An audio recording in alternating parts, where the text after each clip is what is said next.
This man had just been discharged from prison. He was chased by a group of people. He frantically ran along the street. But just after a while, he stopped because he crashed into a barrier. Those people caught up with him. Suddenly, someone stopped them. At this place, what I say is the law. It turned out that the man being chased was Kawanishi, who used to be a leader of Suzuran Middle School. In the battle against Housen Academy, he accidentally killed Housen's leader. And the man who had helped him was his former junior. Now Kawanishi was released from prison. Housen gang would surely come to avenge for their leader. Right when they were about to fight, Genji suddenly turned up. The Housen people said some provocation. Genji was already irritable, so he immediately fought with them.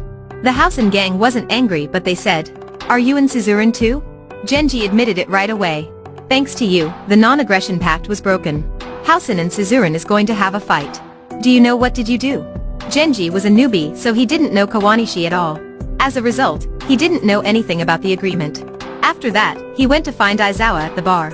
And he told Genji all the things had happened. It turned out that during the skirmish, Kawanishi violated the gang law and used a weapon to fatally wound Housen's former leader. So as to avoid another death, the two gangs shook hands and signed an agreement. Both of them abided that agreement during that 2 years. However, Genji beat Housen's people first. As a result, the agreement was lapsed. Until now that Genji understood how serious the matter was. Genji had caused this, and for Suzuran's honor, he had to fight. The most important thing at this moment was increase the gang's power. Genji and his friends went to the school to recruit more people. But there were only some men. What's worse, one of Genji's juniors couldn't come. It turned out that Housen gang had attacked this guy in order to weaken Suzuran gang. Genji was very angry when he heard about it. However, he couldn't do anything but go to the bar and have a drink. As the owner of Doberman Bar, Genji's father Hideo came to him. He wanted to taught his son a lesson. So annoyed was him that Genji punched his father, but Hideo dodged it.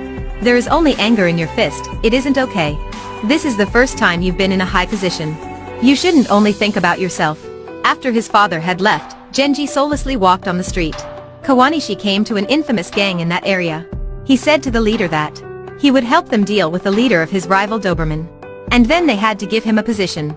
However, the leader turned down and kicked him out. When Kawanishi was about to leave, a junior suddenly gave him a gun. Hideo was the boss of Doberman Bar when he had just entered the house. Kawanishi ran after him and shot him twice. The guilt in his heart made Kawanishi really nervous. At this time, Kawanishi received a phone call from the infamous gang. This guy informed him that Hideo was still alive and forced him to go murder him again. As for Genji, after learning that his father had been attacked, he rushed to the hospital. "Wake up! Why do you keep sleeping? I still couldn't knock you out." Genji cried, and he finally understood that no matter how strong was his father, he would lie down one day. It wasn't enough to just rely on himself to fight with Housen gang. Genji then returned to school and used the speaker to express his feeling to other people. He hoped that they could give him a hand. But the people gathered were still fewer 50 people. They weren't as many as a half of Housen. If they fought, it wasn't different from find a way to die. He then decided to disperse the people and went to Housen gang alone. He had broken the pact himself, so he had to be responsible for it. Genji confronted 100 men of Housen gang, which made the leader speechless. "Are you begging to die?" Genji laughed and said, "Stop telling joke please. I'm enough to fight with you guys." Genji fearlessly rushed towards the people. Even though he was surrounded by lots of enemies, he didn't give up. But it wasn't okay if this continued. At this time, Genji's juniors came with another gang.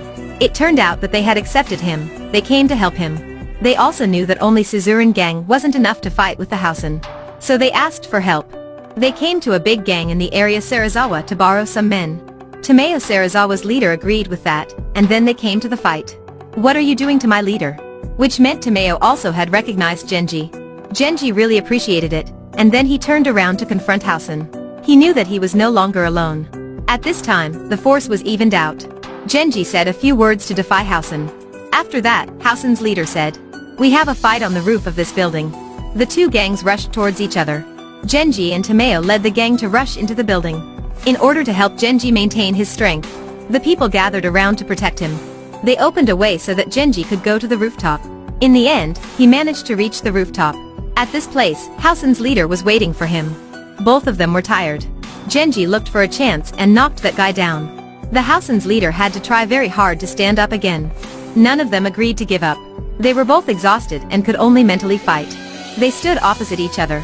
and used all their remaining strength to punch the other.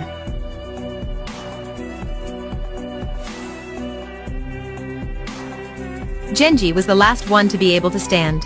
While the Housen's leader was exhausted and collapsed, Genji finally won. He didn't disappoint people's expectation. Suzuran gang came back in triumph. As for Kawanishi, when he went to the hospital, he took out a gun and pointed at Hideo. Fortunately, a man came and prevented him. Do you know how precious a life is? We still can find the meaning of life even if we lived in pain or poverty. Kawanishi realized his fault and put down the gun. After that, he was controlled and threatened by Hideo's juniors. When they were about to kill him, Hideo suddenly regained consciousness. He found that Kawanishi had repented, so he forgave him. After leaving the hospital, Kawanishi returned to his hometown. He decided to correct his mistake and start over. At the end of the movie, Genji again challenged Rindaman, the final obstacle on his path to ruling Suzuran. All the students gathered to watch the battle and officially recognized Genji. At this time, Genji used all his strength to fight with Rindaman. It's the end of the movie today.